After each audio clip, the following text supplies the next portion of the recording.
નમસ્કાર વિદ્યાર્થીઓ, આજે આપણે વિધેય ચેપ્ટરમાં એક અને વ્યાપ્ત વિધેયના બાકી રહેલા પ્રશ્નોનો અભ્યાસ કરશું. સ્વાધ્યાય 1.2 ના વિદ્યાર્થીઓ નેક્સ્ટ 8 પ્રશ્નમાં જશું આગળ. વિધેય f આપ્યું છે તમને a ક્રોસ b થી b ક્રોસ a. ક્રોસ એટલે કાર્ટેશિયન ગુણાકાર આપ્યો છે વિદ્યાર્થીઓ. જ્યાં f ઓફ ab વિધેય આપ્યું છે ba, તો સાબિત કરવા કીધું છે કે આ એક અને વ્યાપ્ત વિધેય છે. વિદ્યાર્થીઓ પ્રદેશ ગણ આપણી પાસે જે છે તેને તમે a ક્રોસ b થી દર્શાવશો, જેના ઘટકો તમે આ રીતે કોઈ પણ લઈ શકો. a ના ઘટક લઈશું આપણે a1, b ના ઘટક લઈશું b1, તેવું a2 b2, તેવું a3 b3. વિદ્યાર્થીઓ તમે અનંત ઘટકોના લઈ શકો. ક્લિયર?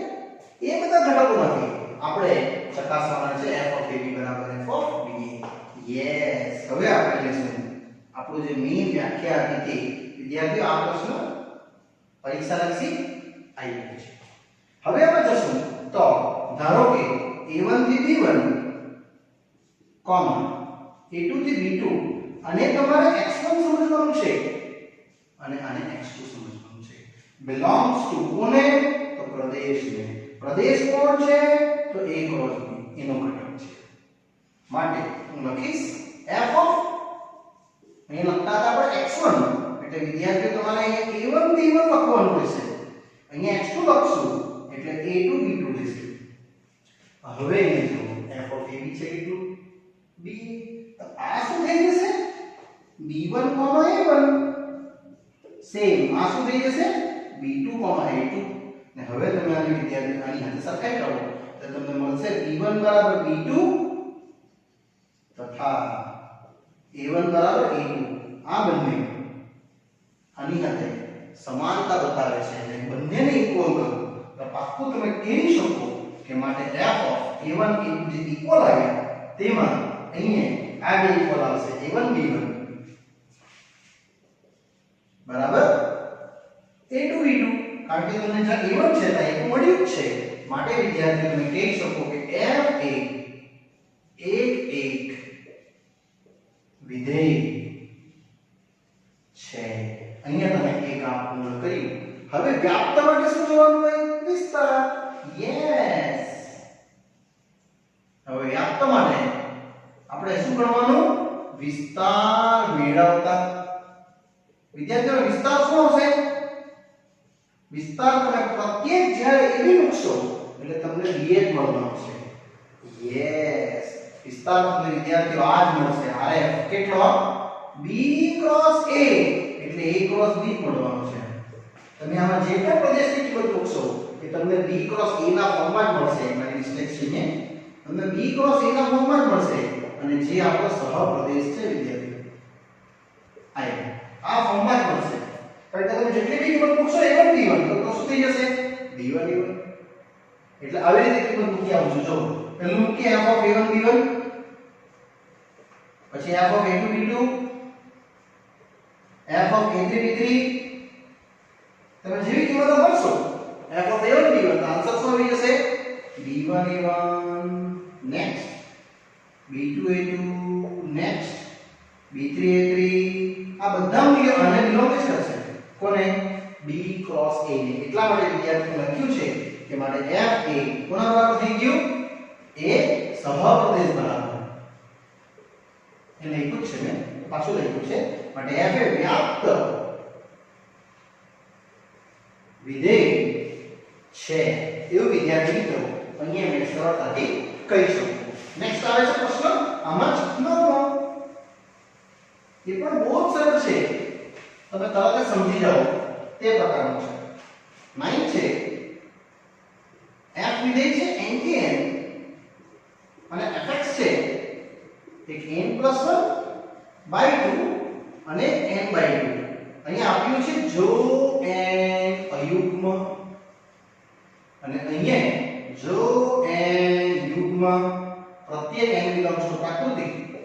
તો તમારે ચકાસવાનું છે કે આ એક છે કે વ્યાપ્ત છે. વિદ્યાર્થીઓ સેમ જઈશ એક અને વ્યાપ્ત માટે પહેલા પ્રદેશને જોશું. આયરો પ્રદેશ શું છે પ્રદેશ n. તેમાં બે વિભાગ છે, અયુગ્મ અને યુગ્મ. એટલે મેં તો લઈશ જો n અયુગ્મ છે તો તમારી પાસે fn કેટલું છે? એ fn છે વિદ્યાર્થી n + 1/2. તમે આમાં અયુગ્મની કિંમતો ભરશો, જેમ કે પહેલી 1 3 5 7 આ પ્રમાણે 1 મૂકશું, આન્સર આવશે. 3 મૂકશું, કઈક આન્સર આવશે. તેવું 5 મૂકશું તો વિદ્યાર્થીઓ 3 આવશે. યસ, હજુ આગળ વધીએ. 7 મૂકીશ તો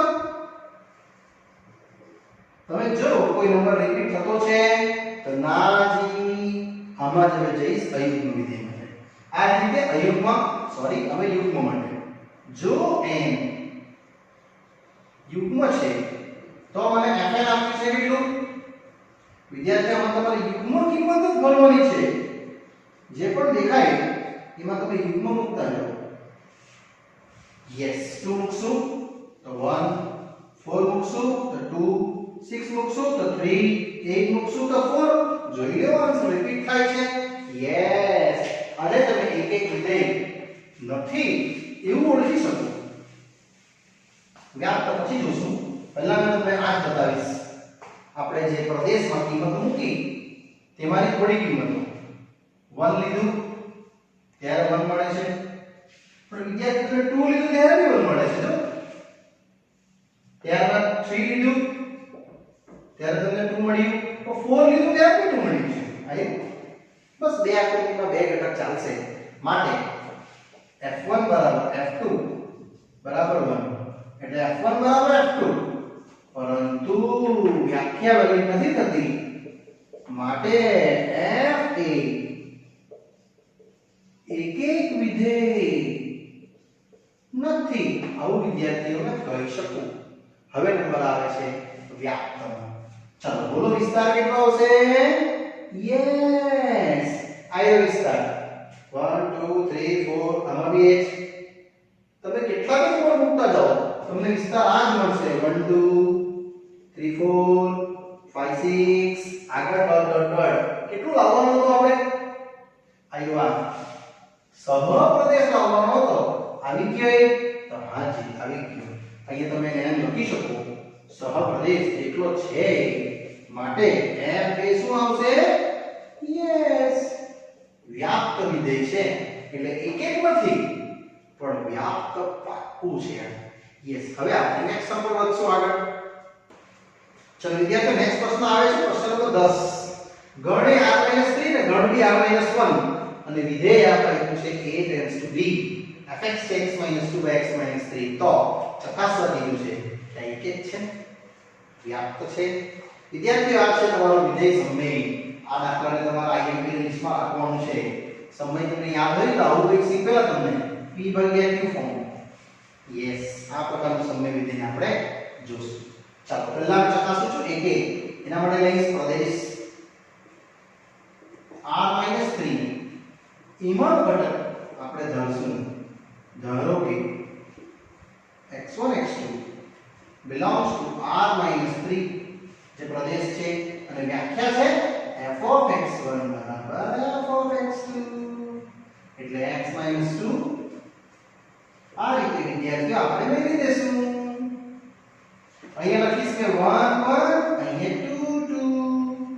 હવે ચોકડી ગુણાકાર એટલે આવશે x1 - 2 ગુણ્યા આ બાજુ x2 - 2 ગુણ્યા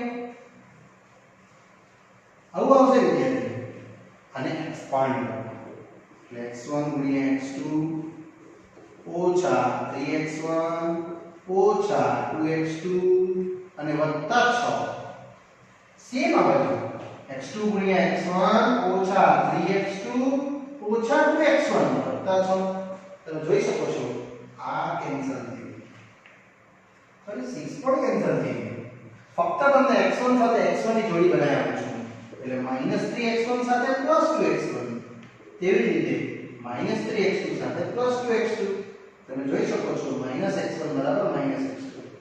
ઓ આવી આવી ગયું x1 બરાબર x2 આપણી વ્યાખ્યા વેલ્યુ છે માટે કન્ફર્મ કહેવાશે f એ શું એક વિધેય છે। હવે વિદ્યાર્થી આને જ આપણે આગળ લઈ જઈશું। ટોપિક રહેશે આપણો વ્યાપ્ત માટે। જે વ્યાપ્ત માટે શું કરાય? યસ, એનો વિસ્તાર ગણાય। એ વિસ્તાર સાથે આપણે એને મેચિંગ કરીને જોશું કે આ વ્યાપ્ત છે। પણ એ વિદ્યાર્થી તમારી પાસે નંબર અનંત છે r - 3 માં, એટલે આપણે એ રીતે જોશું વ્યાપ્ત ની ચકાસણી। તો ધારો કે પ્રશ્નને y બરાબર fx લઈ લો અને fx છે આપણી પાસે કેટલું x - 2 ભાગ્યા x - 3, જ્યાં તમે x 3 તો લઈ નહીં શકો, રીતે શૂન્ય થઈ જશે। એટલા માટે એના પ્રદેશ સાથે મેં એને મિલાપ કરું છું। આ એવા x 3 નથી, આમાંથી આપણે સેપરેટ કરી નાખીએ y ને x ના ગુણાંક, એટલે yx 3y x - 2। વિદ્યાર્થીઓ y સેપરેટ છે, તમારે x સેપરેટ કરી નાખવાનો, એટલે અહીં અને અહીં આપણે સાથે કરી નાખીએ, એટલે આવું કંઈક મળશે xy - x। આ 3y ને જમણી બાજુ મૂવિંગ કરી નાખો તો 3y - 2। વિદ્યાર્થીઓ x કોમન લઈ લેવું, આવું કંઈક મળશે, માટે x આવશે કેટલું 3y - 2 ના છેદમાં y - 1। અહીંયા પણ એક શરત આવવાની, જે શરત મતલબ અહીંયા કંઈક કીધી 3 ના હોઈ શકે, તેમ અહીંયા શું ના હોઈ શકે 1 ના હોઈ શકે, તેવો કોઈ y છે। એટલે તમારા માટે લખવાનું y belongs to r - 1, જે આટલેથી આવે છે। ખ્યાલ આવે છે? અહીંયા તમે 1 ને મૂકી શકો અને આને શું કહીશ પ્રદેશ। વિદ્યાર્થી મિત્રો, અને આ રીતે આપણે આગળ વધીએ એકદમ ઈઝી રીતે, કશું નથી કરવાનું। હવે આપણે fx માં કિંમત ભરશું। મારી પાસે fx છે કેટલું x - 2 છેદમાં x - 3, આમાં આપણે x ભરતા છે, અને વિદ્યાર્થીઓ જે પણ x મૂકશું એને શું કહેવાશે પ્રદેશ કહેવાશે। 3y - 2 y - 1, 3y - 2 y - 1, અને આ રહેશે તમારો પ્રદેશ। ને વિદ્યાર્થીઓ પ્રદેશ મુકાઈ ગયા પછી એની ગણતરી કરતા જે મળે એને શું કહેવાય? યસ, એને કહેવાય વિસ્તાર। અને વિસ્તારથી આપણે એને આગળ ઓળખશું આ જ ફોર્મ। એટલે તમને ખ્યાલ આવી જશે કે આ પ્રદેશ એના વિસ્તાર સાથે બિલોંગ થયો કે નહીં, તો તમને એને કહી શકશો એ વ્યાપ્ત વિધેય છે। અને આ ફોર્મ 3y - 2 y - 1 આની ગણતરી લસાઅ લેમ છું y - 1। તો વિદ્યાર્થીઓ આવું કંઈક રહેશે 3y - 2 ઓછા 2 જોડે y - 1, અને છેદમાં બી એવું જ 3y - 2 ઓછા 3 જોડે y - 1। એટલે આને તમે ઉકેલી કાઢો આ પ્લસ। યસ વિદ્યાર્થીઓ, તમે ચેક કરી શકો તો આ કેન્સલ થયું, અહીંયા આ પણ કેન્સલ થયું, ફક્ત આવશે y / 1 ને આપણે y શું લીધું r - 1, જે r - 1 છે એટલા માટે આપણે એને કહી શકીએ શું b, જે સહપ્રદેશ છે। એટલે વિદ્યાર્થીઓ અહીંયા તમે કહી શકો કે માટે f એ કન્ફર્મ થઈ ગયું શું વ્યાપ્ત વિધેય છે। એટલે વિદ્યાર્થી આપણું એક એક વિધેય આવ્યું અને આગળ શું વ્યાપ્ત વિધેય। ચલો વિદ્યાર્થી સ્વાધ્યાયના અંતિમ પ્રશ્ન પર જઈએ છીએ 11 થી 12, જે બે એમસીક્યુ છે તેમાં 11 પહેલા આપણે જોઈએ પછી 12। વિધેય fx આપ્યું છે x ની 4 ઘાત અને પૂછે છે એક એક અને વ્યાપ્ત। તો બહુ ઈઝી છે વિદ્યાર્થીઓ, 4 ઘાત વિશે આપણે ચેક કરી બતાવો। r માંથી નંબરો તમારો પ્રદેશ છે કેટલો r, તમે r માંથી નંબરો વિદ્યાર્થી જોઈ શકો છો, બહુ ઈઝી। એકવાર આપણે 1 લઈએ, એકવાર -1 લઈએ, તમે જોઈ લો તમને આન્સર શું મળે છે। યસ, બે નંબરો રિપીટ થઈ ગયા, 1 લીધું ત્યારે પણ 1 મળ્યું, -1 લીધું ત્યારે પણ 1 મળ્યું। એટલે વિદ્યાર્થીઓ આ એક એક નથી, માટે confirm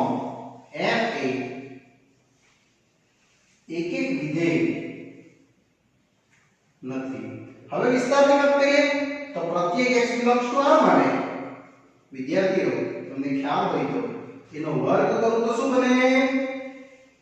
yes, greater than equal to 0 મને તો ચાર કરી જોઈએ એટલે આનો પાછો વર્ગ કરીશ તો બી તો તે જ થવાનું એટલે આ વિસ્તાર આવવાનો તમારો 0 અને 0 થી મોટી સંખ્યા આમ એટલે વિસ્તાર આવશે કેટલો? ક્લોઝ બ્રેકેટ 0 થી પ્લસ ઇન્ફિનિટી યસ જે સહપ્રદેશ જેટલો બન્યો જ નથી yes is not equal to r સહપ્રદેશ માટે વિદ્યાર્થી આપણે કહીશું કે f એ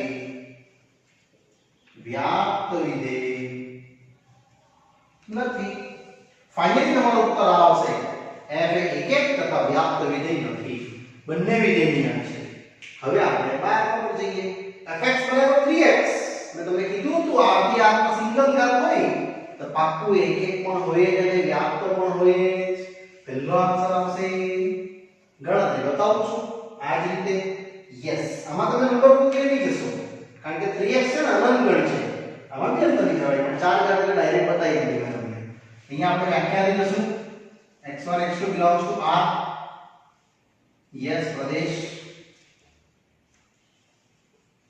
એનો ઘટક f(x1) બરાબર f(x2) તમે કિંમત મૂકી દો તમને આ રીતે વિદ્યાર્થીઓ મળશે x1 બરાબર x2 પાક્કું થયું એક એક છે માટે તે એક એક વિધેય છે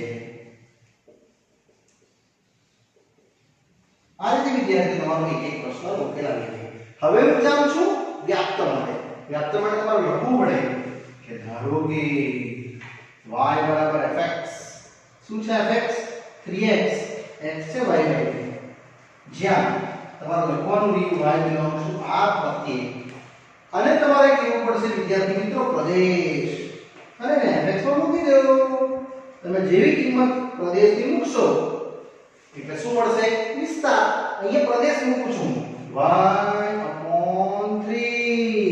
આ કેન્સલ ને આ જે મળ્યું y એ શું છે સહપ્રદેશ છે ને વિદ્યાર્થીઓ આ ઉત્તર તમે જોઈ શકો તો પાક્કું માટે તે શું આવશે વ્યાપ્ત છે એટલે એક એક પણ આવ્યું વ્યાપ્ત પણ આવ્યું આ તમારો ઓપ્શન એ ઠીક થશે યસ વિદ્યાર્થી મિત્રો અહીંયા આપણા ટોપિક એક એક અને વ્યાપ્ત વિધેય વાળો અને આ સ્વાધ્યાય વિદ્યાર્થી મિત્રો પૂરું થાય છે હવે હું સ્ટાર્ટ કરું છું નવો ટોપિક જેનું નામ છે સંયોજિત વિધેય બહુ મજાનો ટોપિક છે અને ઉમ્મીદ કરીશ કે તમને આમાં બહુ મજા આવશે નેક્સ્ટ પાર્ટ ચાલુ કરું છું હવે નેક્સ્ટ સંયોજિત વિધેય ચલો વિદ્યાર્થીઓ નવો ટોપિક સ્ટાર્ટ કરું છું સંયોજિત વિધેય સંયોજિત વિધેય એટલે કઈ નહીં બે વિધેયને આપણે મિક્સ કરવાનું છે f ને g માં મિક્સ કરશું કાં તો g ને f માં મિક્સ કરશું અહીંયા એક આકૃતિ પાડી છે મેં તમારે આકૃતિ યાદ નથી રાખવાની પણ દોરવાની છે ખરી અહીંયા એક વિધેય છે a નો પ્રદેશ થી b સુધી જાય છે f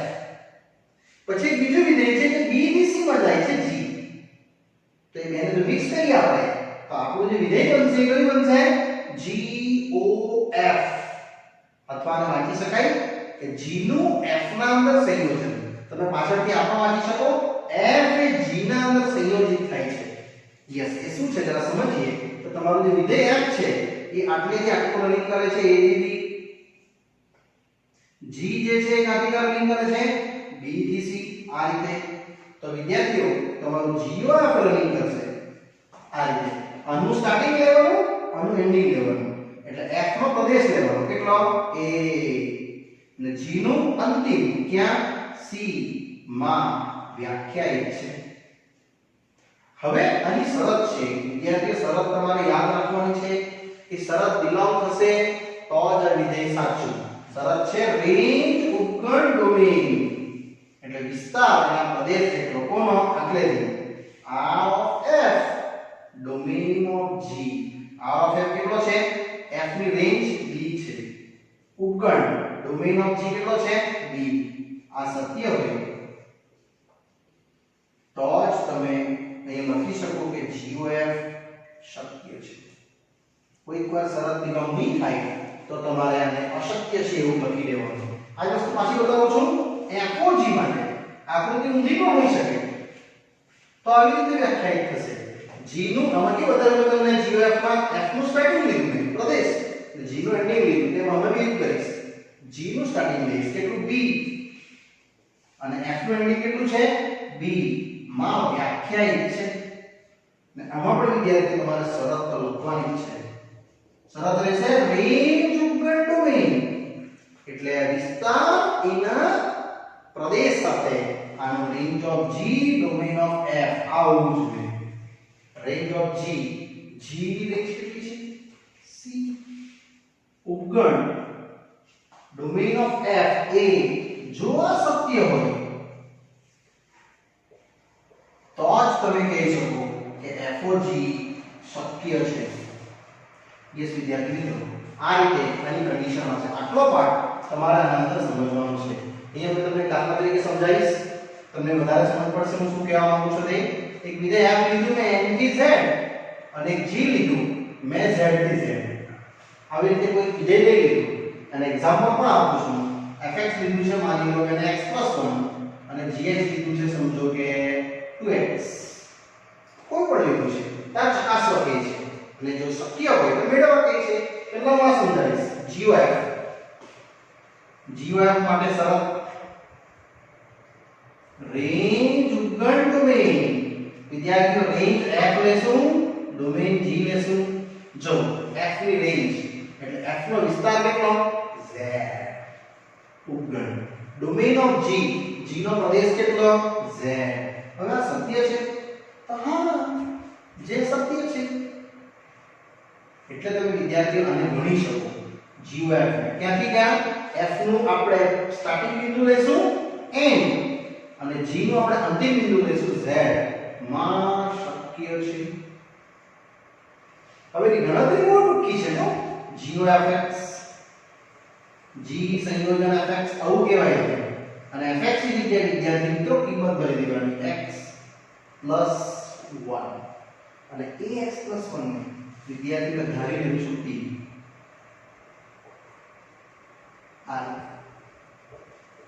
એટલે હવે બચાશે કેટલું gt એ gt તમારા gx બરાબર બોલશે કેટલું 2x એટલે તમે 2t કહેશો અને t ની કિંમત ભરી દઈએ આપણે એટલે આન્સર આવી જશે વિદ્યાર્થીઓ એક્સ્ટ્રા છે ને કે આનો કોન્સેપ્ટ સમજાવવા માટે મેં આ ટોપિક લીધો છે આ વસ્તુ પાછી બતાવું છું હવે મેં FOG માટે બતાવીશ તમને જો GOF માં થોડો ઘણો સમજ પડી ગઈ હશે ઉમ્મીદ કરું છું તો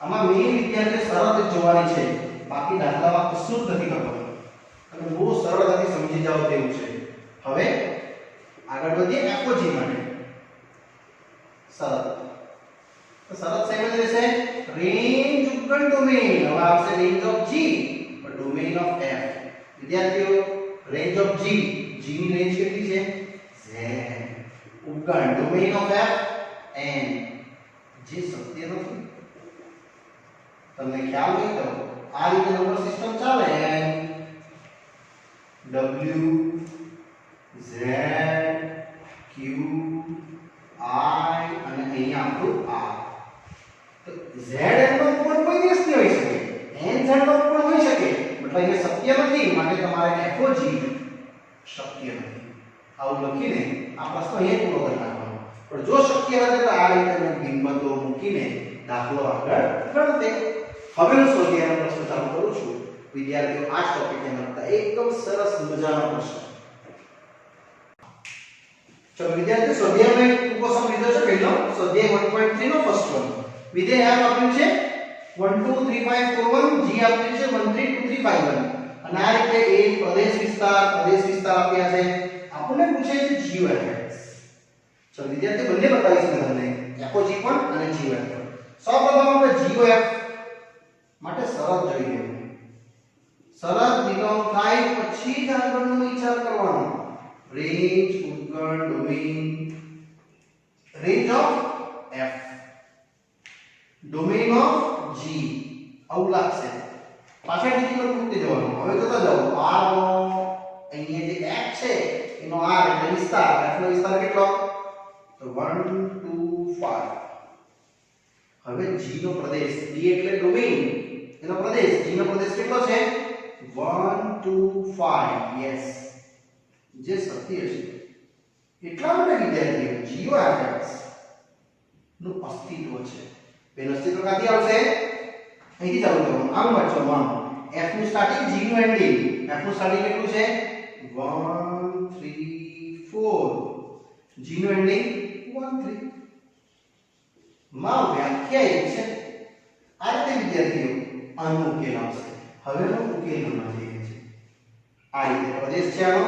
પહેલું છે GOF મેં 1 મૂકીશ, પછી 3 મૂકીશ અને પછી 4 મૂકીશ. આની ગણતરી આગળ ચાલશે.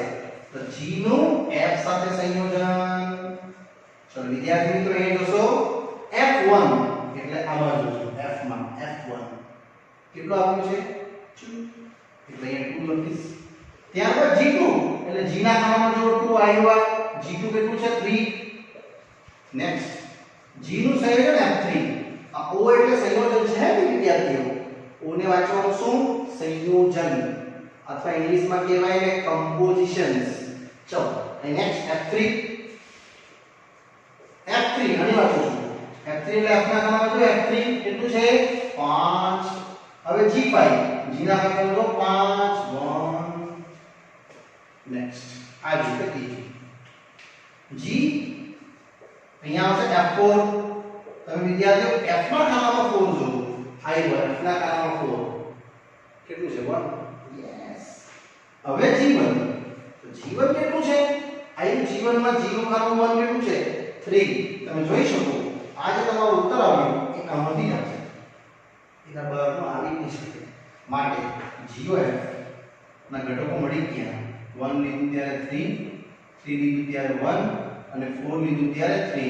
અહીંયા વિદ્યાર્થીઓ તમને મેં એક્સ્ટ્રા આવી કરાવીશ. કમ્પલસરી GOF સમજ્યા હોય તો FOG મેળવો. આવું પૂછશે તમને. તો પહેલા તો આપણે સરળ જોઈ લઈશું. રેન્જ ઉપગણ domain range of G domain of F. બોલો G ની રેન્જ એટલા આવી ગયા 1 3. ઉપગણ ડોમેન ઓફ F એટલે F નો પ્રદેશ ગણ કેટલો છે આપણો પ્રદેશ ગણ 1 3 4 યસ. વિદ્યાર્થી આવી વેલિડ થાય છે જે સત્ય છે. તો તમારે આને ગણવું પડશે. FOG ક્યાંથી રનિંગ થશે? G નું સ્ટાર્ટિંગ લઈશ F નું એન્ડિંગ લઈશ. આઈ G નું સ્ટાર્ટિંગ કેટલું છે 1 2 5. F નું એન્ડિંગ છે 1 2 5. આનું ગણતરી આ રીતે આવશે. જો FOG1 બહુ ઈઝીલી મેં તમને સમજાવી નાખીશ. G1 આમાં જો G1 કેટલું છે 3. પછી F3 જો F ના બરાબર 3 કેટલું છે 5. નેક્સ્ટ FOG2 અને FOG5 એટલે F સંયોજન G2. ચલો વિદ્યાર્થીઓ G2 કેટલું છે? G ના બરાબર જો આવ્યા 3 અહીંયા 3 લાગશે. પછી F3 F3 વાંચો 5 અને તે જ પ્રમાણે F સંયોજન G5 કેટલું છે G5 યસ G5 છે 1. પણ F1 કેટલું છે 2. પાછું ચેક કરી લઈએ G1 3 F3 5 પછી G2 3 આવશે એટલે પાછું G2 બી 3 છે એટલે 5 આવશે F3 5 અને લાસ્ટમાં G5 1 એટલે F1 આવશે 2. વિદ્યાર્થીઓ આ ઉત્તર તમારો FOG નો આવ્યો. કેટલો 1 લીધું ત્યારે 5 2 લીધું ત્યારે 5 પણ 5 લીધું ત્યારે 2. આ ઉત્તર જો આ શરત વેલિડ ના થાય તો વિદ્યાર્થીઓ આગળની ગણતરી નહીં કરવાની. પણ કેટલું ઈઝી છે આ. કઈ નથી કહ્યું. શરત ચેક કરવી બહુ જરૂરી. ત્યારબાદ તમે આ રીતે આને એક્સપ્લેન કરીને ઈઝીલી સમજી શકો છો. ચલો વિદ્યાર્થીઓ અહીંયા આપણો સંયોજિત વિધેયનો જે ખાલી ઇન્ટ્રોડક્શન પાર્ટ છે એ પૂરો કરું છું. આગળનો અભ્યાસ આ સ્વાધ્યાયના નેક્સ્ટ વિડિયોસ વિદ્યાર્થી મિત્રો મેં તમને નેક્સ્ટ પાર્ટમાં અભ્યાસ કરાવીશ. ઓકે ત્યાં સુધી રજા આપશો. Bye bye.